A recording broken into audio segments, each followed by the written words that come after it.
Good Morning Business. Business Plan. 7h45 sur BFM Business, un conseil au sommet du commerce aujourd'hui, le premier CNC, donc le Conseil national du commerce, avec tous les acteurs du secteur qui est réuni ce matin à Bercy, sous la houlette notamment de l'ancien secrétaire d'État à la simplification Thierry Mandon. On va en parler avec vous, Emmanuel Leroc, bonjour. Bonjour. Vous êtes le délégué général du Procos, Fédération représentative de commerce spécialisé, alors hors alimentaire, hein, c'est ça le... Oui. Qu'est-ce que vous attendez de cette nouvelle instance qui va vous permettre de vous réunir tous et de discuter des problèmes du secteur ? Déjà ça. C'est-à-dire qu'en fait, d'avoir une instance permanente d'échange et de réflexion sur ce que doit être ou ce que peut être le commerce demain dans une société qui est en train de bouger dans tous les sens. Et puis le fait d'avoir, on l'espère en tout cas, un point de départ d'une véritable politique publique du commerce, puisque c'est un des sujets de fond. C'est est-ce qu'on fait de ce secteur un secteur de construction de l'avenir de la société. Et pourquoi est-ce que le gouvernement, pourquoi est-ce que l'État devrait se mêler de sujets de commerce et d'économie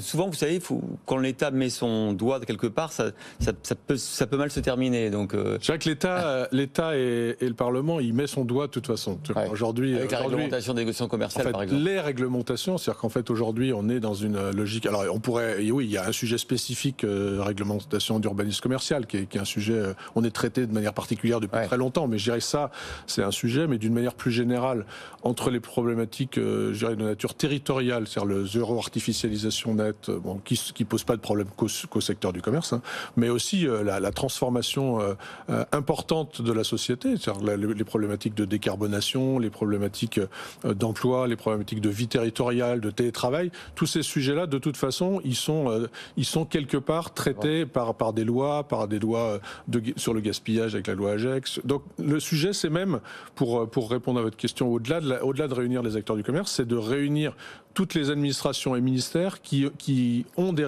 réflexions ou des projets qui peuvent impacter positivement ou négativement l'activité. D'autant que souvent, il y a des injonctions contradictoires. Vous le disiez très justement, vous avez le ministère de la Transition écologique qui demande la non-artificialisation des terres, et puis de l'autre côté, le ministre de l'économie qui même peut-être pas forcément au courant, en tout cas qui ne voit pas les conséquences sur le commerce de ce type de loi. Alors j'espère qu'il est au courant, mais en tout cas oui, là où vous avez raison, c'est que dans l'administration et le politique, c'est un peu comme partout, on est en silo. Enfin, on parle toujours du fait qu'on n'y soit pas, mais on y est réellement, et c'est extrêmement compliqué compte tenu de tous les enjeux. Il y a des enjeux sociétaux, de pacification de l'espace public. Nous-mêmes, on est demandeurs de changement, et en réalité, on appréhende assez mal en vision plus haute les conséquences que ça peut avoir. Alors, c'est des choix politiques, les conséquences. C'est-à-dire que soit on laisse faire et on n'a pas de vision de ce que la société devrait être demain, et notamment la place du commerce dans les territoires, soit on en a une vision et on fait en sorte que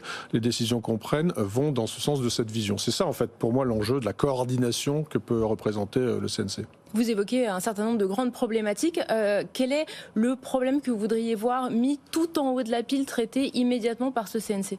Alors, en fait, dans le sujet, c'est toujours la même chose. On attend toujours le grand soir, et c'est jamais le grand soir. Donc ça, je ne me fais pas d'illusions sur ces sujets. Il y a des sujets de très court terme qui probablement ne seront pas traités à court terme sur le CNC, qui sont notamment des problèmes de coûts. On a des problèmes de coûts de loyer, on a des problèmes de coûts d'énergie. Dans ces sujets-là.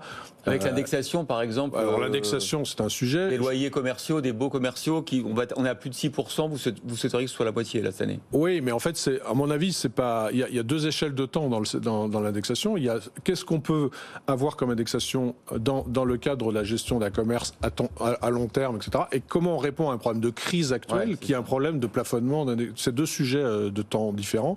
Le sujet numéro un, pour moi, pour répondre à votre. Alors celui-là, évidemment, hein, mais le sujet numéro un, c'est l'investissement. En fait, le sujet numéro un, c'est de se dire, est-ce que le secteur du commerce doit être contributeur de la décarbonation de la société française, et est-ce que de la modification de la consommation des Français ?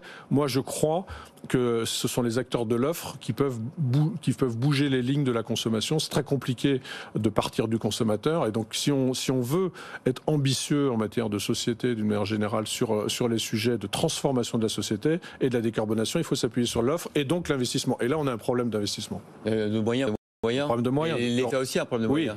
Donc c'est pas facile de trouver les pistes. Donc ça veut dire que c'est aussi probablement des sujets de réglementation, de normes, d'être moins rigide sur un certain nombre de sujets. C'est aussi un sujet d'affectation de moyens, parce qu'on parlait tout à l'heure du sujet de la décarbonation, de France 2030. Aujourd'hui, c'est l'industrie qui est essentiellement au cœur de ces actions. Il est probable, en tout cas c'est notre souhait, que le commerce en fasse partie également. Donc c'est un problème aussi de choix politique que d'affecter les moyens à telle ou telle démarche. Bon, vous avez vu qu'il se passe des choses dans le domaine du retail et de la distribution avec cette bataille sur le capital de Casino. Casino qui est convoité par notamment InVivo et Intermarché, de l'autre côté par un financier, Kretinsky.